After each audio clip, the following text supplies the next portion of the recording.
एक बार फिर से बिल्किस बानो का मामला सामने आ गया है। बिल्किस बानो की बात क्यों हो रही है इस समय? क्योंकि बिल्किस बानो केस में जो भी आरोपी थे, फिर से जेल में जाने वाले हैं और 2 हफ्ते के अंदर उनको सरेंडर करना है जेल में। लेकिन सबसे पहले हम ये जानते हैं कि बिल्किस बानो का केस था क्या।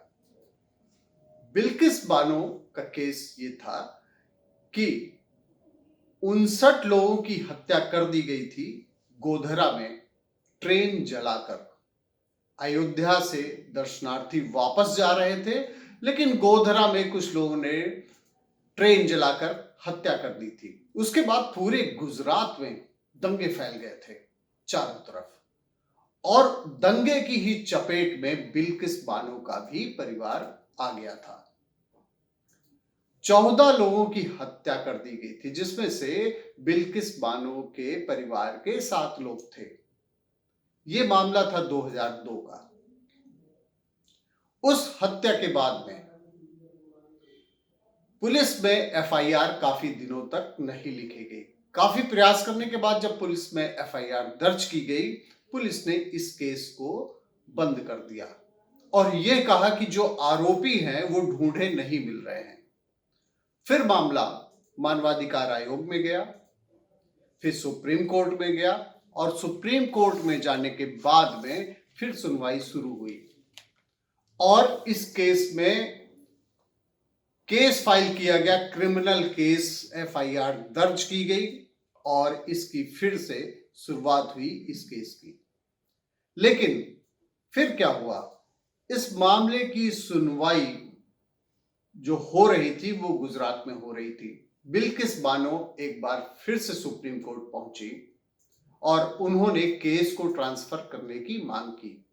सीबीआई ने जो केस दर्ज किया था उसकी सुनवाई जो होने लगी वह महाराष्ट्र में होने लगी और महाराष्ट्र में इस मामले में सुनवाई करते हुए 2008 में 11 लोगों को आजीवन कारावास की सजा सुनाई गई। जो आरोपी थे 12 लोगों के खिलाफ केस दर्ज किया गया था, जिसमें से 11 लोगों को आजीवन कारावास की सजा सुनाई गई।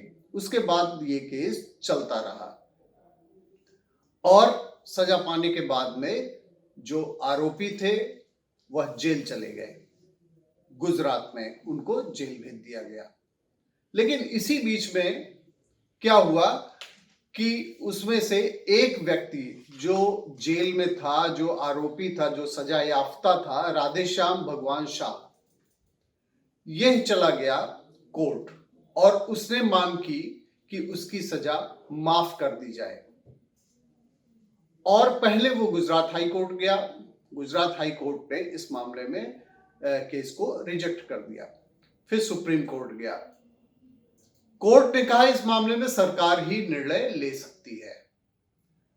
फिर इसी बीच में 10 अगस्त 2022 को सरकार ने, यानी कि गुजरात सरकार ने निर्णय लेते हुए 15 अगस्त को इन सबकी सजा माफ करके और रिहाई कर दी 11 लोगों का। लेकिन फिर से ये मामला 2022 के बाद में फिर पहुंच गया सुप्रीम कोर्ट और सुप्रीम कोर्ट में बिल्किस बानो ने मांग की कि इन सबको जेल भेजा जाए।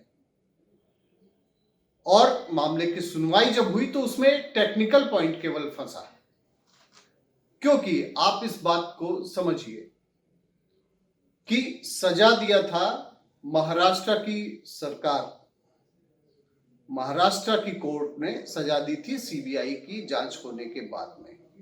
लेकिन सजा किसने माफ की? सजा माफ किया गुजरात की सरकार ने और यही टेक्निकल पॉइंट फंस गया।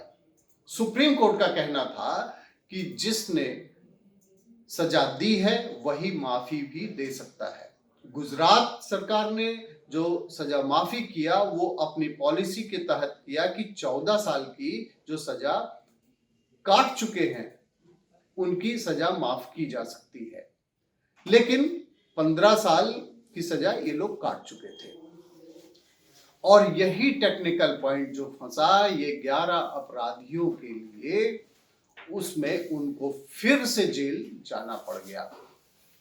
और आदेश सुप्रीम कोर्ट का हो चुका है, 2 हफ्ते के भीतर इन लोगों को आत्मसमर्पण करना है।